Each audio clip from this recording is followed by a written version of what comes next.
Orang yang penuh persiapan, segala hal, pribadi yang penuh persiapan. Benar-benar matang atas Ya. setiap keputusannya ya.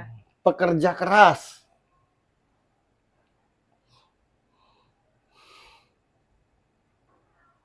Orang yang ini, lakum dinukum waliadim. Bagimu ya bagimu, bagiku ya bagiku. Yang penting jangan saling. Yang penting jangan usil. Sangat penyayang. Tapi tidak bisa terlihat dalam hati aja. Aku tahu lah Pak. Oke. Berarti menurut lo, Bapak Fachri Hamzah ini adalah salah satu politikus yang memikirkan masyarakat atau tidak? Ya kalau dia tidak memikirkan masyarakat, dia tidak seheboh ini. Yang benar-benar. Ya iyalah. Ya, biar approve dari orang yang memikirkan masyarakat itu orang yang apa adanya. Nah itu tanda orang peduli itu orang yang apa adanya. Tapi kalau orang yang diatur-atur itu pasti untuk dirinya sendiri. Orang yang apa adanya itu pasti peduli orang lain. Kalau nggak bagus ngomong nggak bagus. Kalau bagus ngomong bagus. Kalau senang ngomong senang. Kalau tidak senang ngomong tidak senang. Jadi tanda-tanda orang yang peduli itu apa adanya. Bukan ada apanya. Gitu. Nah, jadi kalau mau tanya ciri-ciri orang, nah tanya ke aku lah. Gua nanya untuk kepastian. Nah, karena ini zaman sekarang ini kan sudah mulai banyak anak muda yang tertarik untuk berpolitik. Pasti dalam berpolitik itu punya idola, ya kan? Mengidolakan siapa. Gitu. Siapa tahu dari yang dengar ini ada anak muda yang mengidolakan Bapak Fachri Hamzah dan mengikuti jejaknya, gitu. Ini adalah salah satu yang tadi lo bilang, Bapak Fachri Hamzah adalah salah satu politikus yang memikirkan banyak orang. Gitu. Karena ada yang tidak seperti itu. Ya, gitu. Banyak. Makanya tanya ke lo kan. Kan lo tahu pastinya seperti apa. Kalau gue kan ya bisa iya bisa enggak sesuai yang gue pikirkan sendiri. Yang mesti gue apresiasi dari Pak Fachri itu dua hal. Pertama, orang yang punya prinsip hidup yang sangat kuat. Yang kedua,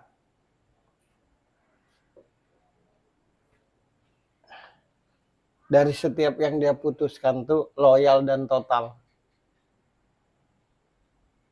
Yang ketiga, dari tiap yang dia putuskan itu karena mengerti, paham, dan tahu.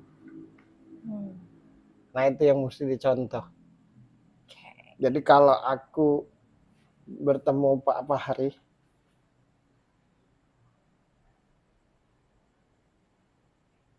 aku akan tanya bagaimana supaya jadi orang yang punya prinsip kuat. Gitu. Misalkan. Itu sesuai pertanyaan di narasi gue. Kan. Bapak Fachri Hamzah ini adalah salah satu orang yang punya prinsip. Dan gue rasa latar belakang seseorang sangat berpengaruh terhadap prinsip. Iya. Artinya setiap orang udah tahu nih. Udah tahu prinsipnya apa. Tapi tidak semuanya bisa memegang prinsip. Ya. Nah, bagaimana? Apa yang berpengaruh? Apa yang mempengaruhi orang akhirnya tidak punya prinsip? Dan juga sebaliknya. Kenapa orang itu sangat teguh dalam prinsip? Ada juga yang nggak teguh gitu. Ya. Kenapa? Setiap orang yang mengedepankan harga diri pasti berprinsip.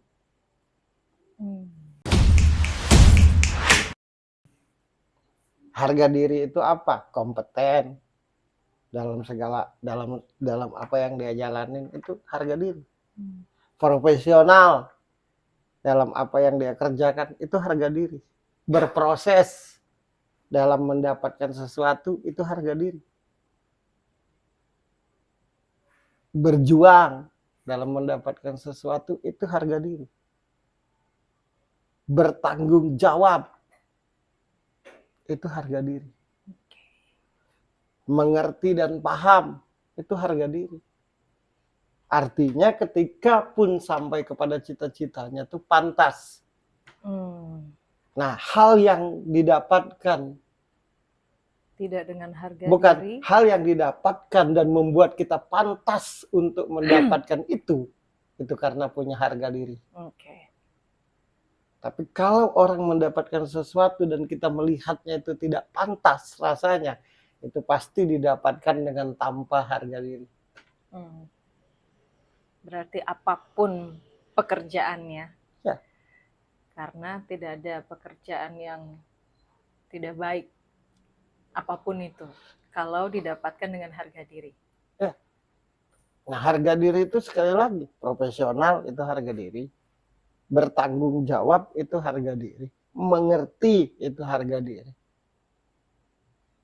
Kan gitu. Menjadi diri sendiri itu harga diri.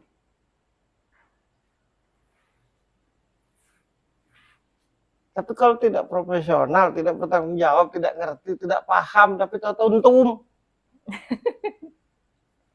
Bisa ditanya berapa harganya? Nah, gitu. Ya, bukan harga diri. Berapa harganya? Gitu. Oke. Itulah akhirnya orang berpegang teguh pada prinsip karena punya harga diri dari setiap hal yang dia raih. Ada dua hal yang membuat kita pantas ketika mendapatkan sesuatu. Pertama, proses. Yang kedua, mengerti, paham, profesional, tanggung jawab. Yang itu jalannya. Jalan kedua yang membuat kita pantas mendapatkannya, walau mungkin tidak proses yang panjang, ya, adalah niat baik. Oke. Itu yang tidak pernah dibahas siapapun. Ya. Ada orang yang mendapatkan sesuatu itu dengan proses yang panjang, ada yang tidak, tapi pantas.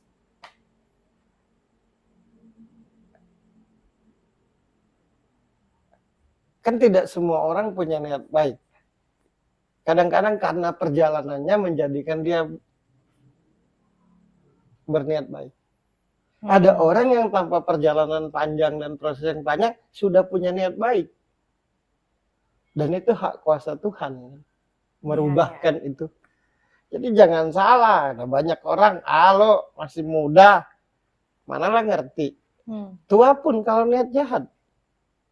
Ilmu yang bermanfaat. Nah, kan ucapan, nih ini balik lagi masih nyambung dengan Pak Fahri itu.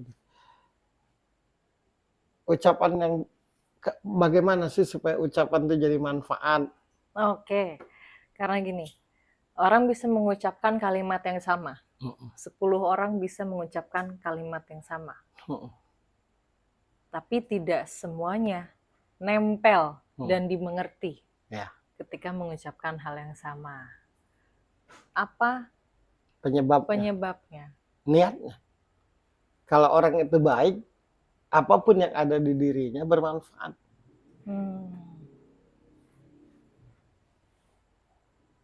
Kalau dia sebaliknya, nggak akan nempel.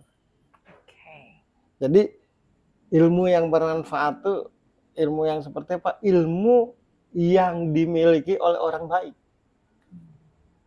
Sehebat apapun ilmu, sehebat apapun pemahaman, sehebat apapun pengertian, kalau tidak baik, tidak ada gunanya. Jadi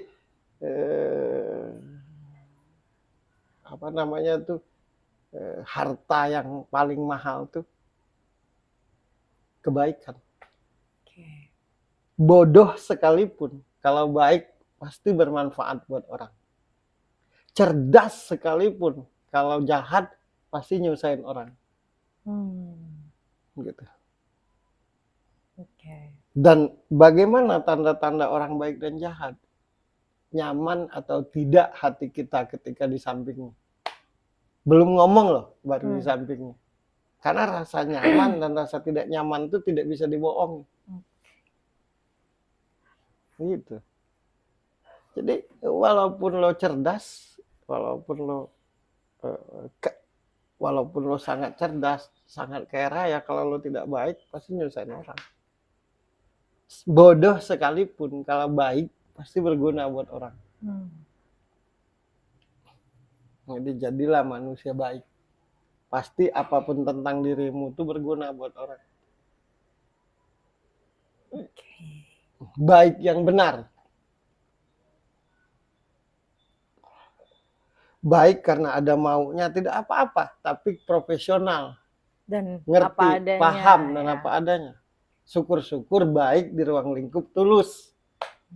Nah, gitu. Nah, menurutku Pak Fahri orang yang kompeten itu aja. Jadi satu kata buat Pak Fahri Hamzah, kompeten.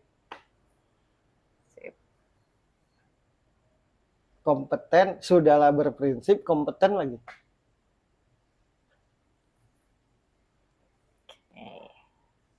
Makanya kan kayak dua dunia, bukan, aku tidak merasa dia itu penjilat, kayak dua dunia kan, dulu pengkritik sekarang pendukung, kan jelas. Beda. Tapi kalau orang yang tidak kompeten dan tidak berprinsip itu, ya lo hanya,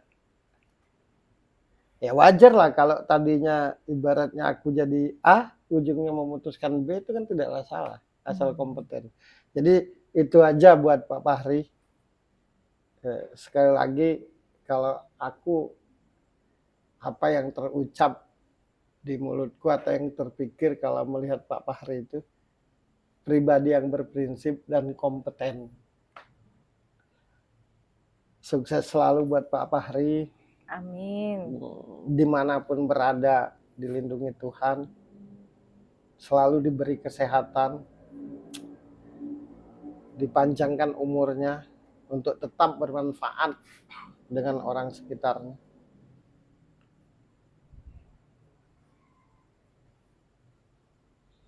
Dan jadilah selalu bermanfaat, karena sebaik-baiknya manusia yang bermanfaat buat yang lain.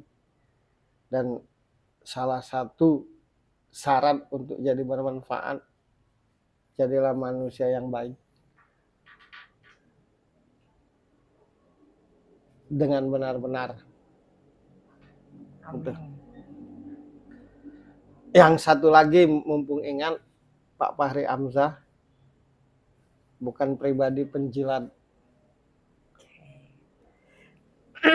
Bukan pribadi kamuflase. Itulah dia. Orang yang jadi dirinya sendiri susah dideskripsikan. Suka dibeberkan. Sukses selalu buat Pak Fahri. Mudah-mudahan suatu hari kita berjumpa. Amin. Biar bisa ngobrol langsung. Amin. Sekali lagi sukses buat Pak Fahri pribadi.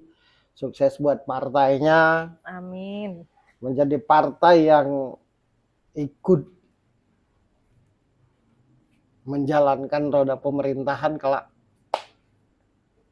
dan bermanfaat buat seluruh rakyat Indonesia dimanapun berada. Amin. Itu aja. Oke. Ya.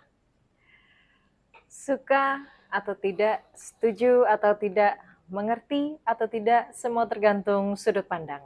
Saya Birgi Putri dan Ferry Koboy. Kita ketemu lagi di tema kita selanjutnya.